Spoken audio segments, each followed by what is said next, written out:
എല്ലാവർക്കും നമസ്കാരം. എൻ്റെ ഒരു പുതിയ വീഡിയോയിലേക്ക് എല്ലാവർക്കും സ്വാഗതം. നമുക്കിന്ന് തുവരപ്പരിപ്പും മുരിങ്ങയിലയും കൊണ്ട് നല്ലൊരു കറി എങ്ങനെയാണ് തയ്യാറാക്കുന്നതെന്ന് നോക്കാം. ചപ്പാത്തിയുടെ കൂടെയും ചോറിൻ്റെ കൂടെയും ഒക്കെ കഴിക്കാൻ പറ്റിയ നല്ലൊരു കറി എങ്ങനെയാണ് നമുക്ക് തയ്യാറാക്കുന്നതെന്ന് നോക്കാം. ഞാനിവിടെ ഒരു കുക്കർ വെച്ചിട്ടുണ്ട്. നമ്മൾ തുവരപ്പരിപ്പ് തലേദിവസം വെള്ളത്തിൽ ഇട്ട് കുതിർത്തതൊന്നുമല്ല, അല്ലാതെ തന്നെ ഞാനിവിടെ നന്നായിട്ട് 2-3 പ്രാവശ്യം കഴുകിയെടുത്ത തുവരപ്പരിപ്പാണ്. ഇത് നമുക്ക് കുക്കറിലേക്ക് ഇട്ട് കൊടുക്കാം.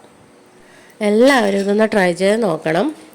വീഡിയോ കണ്ട് ഇഷ്ടപ്പെടുവാണെങ്കിൽ സബ്സ്ക്രൈബ് ചെയ്യണം, സപ്പോർട്ട് ചെയ്യണം. നമുക്ക് തുവരപ്പരിപ്പ് ഇട്ട് കൊടുത്തതിന് ശേഷം ഇതിലേക്ക് ആവശ്യമായിട്ടുള്ള വെള്ളവും കൂടെ നമുക്ക് ചേർത്ത് കൊടുക്കണം.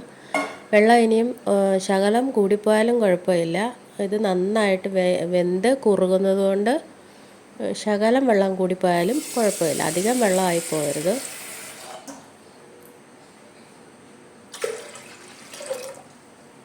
അതിനുശേഷം നമുക്ക് ഇതിനാവശ്യമായിട്ടുള്ള മഞ്ഞൾപ്പൊടി ചേർത്ത് കൊടുക്കാം. ഇവിടെ ഒരു 1/2 ടീസ്പൂൺ മഞ്ഞൾപ്പൊടി ഞാൻ എടുത്തിട്ടുണ്ട്. അതിനുശേഷം നമുക്ക് 1/2 ടീസ്പൂൺ മുളക് പൊടിയും കൂടി ചേർത്ത് കൊടുക്കാം. അതിനുശേഷം ഇതിലേക്ക് ഒരു 3-4 പച്ചമുളക് ഇതേപോലെ നടുവേ പിളർന്ന് ഇട്ട് കൊടുക്കാം.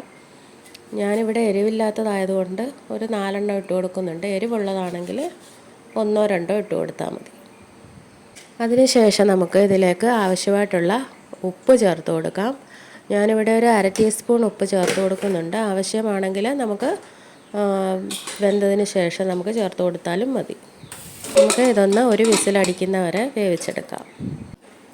അതൊന്ന് വെന്ത് വരുന്ന സമയം കൊണ്ട് നമുക്ക് ഇതിനായിട്ടുള്ള അരപ്പ് തയ്യാറാക്കണം. ഞാനിവിടെ ഒരു 4 ടേബിൾ സ്പൂൺ തേങ്ങ എടുത്തിട്ടുണ്ട്. അതിനുശേഷം നമുക്ക് ഒരു 1/2 ടീസ്പൂൺ ചെറിയ ജീരകം ചേർത്ത് കൊടുക്കാം. അതിനുശേഷം നമുക്ക് തൊലിയൊക്കെ കളഞ്ഞ് വൃത്തിയാക്കിയ ഒരു 4 വെളുത്തുള്ളി അല്ലി നമുക്ക് ചേർത്ത് കൊടുക്കാം ഇതിൻ്റെ കൂട്ടത്തിൽ. അതിനുശേഷം ഒരു 2-3 കണ്ടല്ലേ ചെറിയുള്ളി നമുക്ക് ചേർത്ത് കൊടുക്കാം. നമുക്ക് ഈ അരപ്പിനകത്തിലേക്ക് തന്നെ അരപ്പിന് ആവശ്യത്തിനുള്ള ഒരു ശകലം മഞ്ഞൾപ്പൊടിയും കൂടെ, ഒരു 1/4 ടീസ്പൂൺ മഞ്ഞൾപ്പൊടിയും കൂടെ ചേർത്ത് കൊടുക്കുന്നുണ്ട്. അതിനുശേഷം നമുക്കത് നന്നായിട്ടൊന്ന് അരച്ചെടുത്തുകൊണ്ട് വരാം. കണ്ടില്ലേ, ഇതുപോലെ നന്നായിട്ടൊന്ന് അരച്ചെടുത്തുകൊണ്ട് വരണം. അപ്പോഴത്തേക്ക് നമ്മുടെ പരിപ്പ് വെന്ത് റെഡി ആയിട്ടുണ്ടാവും. നമുക്ക് ഇനിയും കുക്കറൊന്ന് തുറന്ന് നോക്കാം. കണ്ടില്ലേ, ഒരു വിസിലടിച്ച് നമ്മൾ ആവി പോകുന്നവരെ അത് വെയിറ്റ് ചെയ്തു.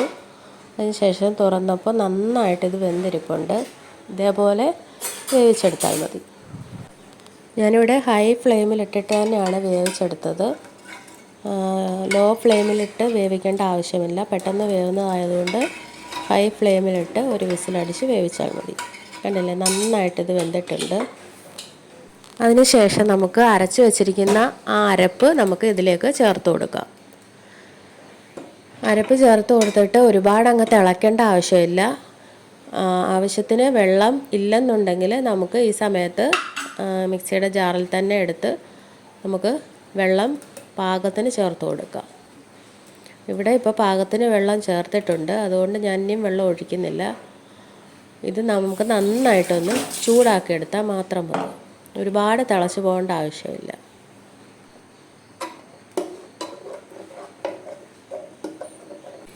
കണ്ടില്ലേ, ഇവിടെ നന്നായിട്ടൊന്നത് ചൂടായി വന്നിട്ടുണ്ട്. അടുത്തായിട്ട് നമുക്കിനിയും ഇതിനാവശ്യത്തിനുള്ള കടുക് വറക്കുന്നത് എന്തൊക്കെയാണെന്ന് നോക്കാം. കടുക് താളിക്കാൻ വേണ്ടിയിട്ട് ഒരു 2 ടീസ്പൂൺ വെളിച്ചെണ്ണ ഒഴിച്ചു കൊടുക്കണം. വെളിച്ചെണ്ണ ഉപയോഗിക്കുന്ന എണ്ണ ഏതാണെന്ന് വെച്ചാൽ നമുക്കത് ഒഴിച്ചു കൊടുക്കണം. അതിന് ശേഷം നമുക്ക് കടുക് ഇട്ട് കൊടുക്കണം. കടുക് ഒന്ന് പൊട്ടി വരുമ്പോൾ നമുക്ക് വറ്റൽമുളക് ഇട്ട് കൊടുക്കാം. അതിന് ശേഷം ഇതിനായിട്ട് എടുത്ത് വെച്ചിട്ടുള്ള കറിവേപ്പില ഇട്ട് കൊടുക്കാം. അതിനുശേഷം നമുക്ക് ഇതിലേക്കുള്ള മുരിങ്ങയില ചേർത്ത് കൊടുക്കണം. മുരിങ്ങയില ചേർത്ത് അടച്ച് വെച്ച് വേവിക്കേണ്ട ആവശ്യമൊന്നുമില്ല. അല്ലാതെ തന്നെ നമുക്ക് തുറന്ന് വെച്ച് തന്നെ ചെറുതായിട്ടൊന്ന് മിക്സ് ചെയ്ത് ഇളക്കി കൊടുക്കുമ്പോഴത്തേക്ക് ഇതങ്ങ് വാടിക്കോളും. ഒന്ന് വാടി കിട്ടിയാൽ മാത്രം മതി, ഒരുപാട് വേവേണ്ട ആവശ്യം ഇല്ല. കണ്ടില്ലേ, ഇതുപോലെ നന്നായിട്ട് എല്ലാം കൂടെ ഒന്ന് മിക്സ് ചെയ്ത് ഒരു 2-3 മിനിറ്റ് ഇളക്കുമ്പോഴത്തേക്ക് ഇതങ്ങ് ഇലയങ്ങ് വാടി വരും. അതിൻ്റെ ആവശ്യമുള്ളൂ, അല്ലാതെ അടച്ചു വെച്ച് വേവിക്കേണ്ട ആവശ്യമില്ല.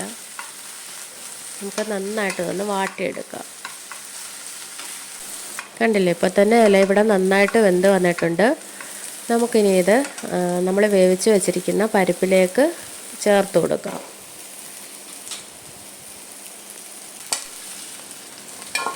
കണ്ടില്ലേ, ഇതേപോലെ നമുക്ക് പരിപ്പിലേക്ക് ചേർത്ത് കൊടുക്കണം.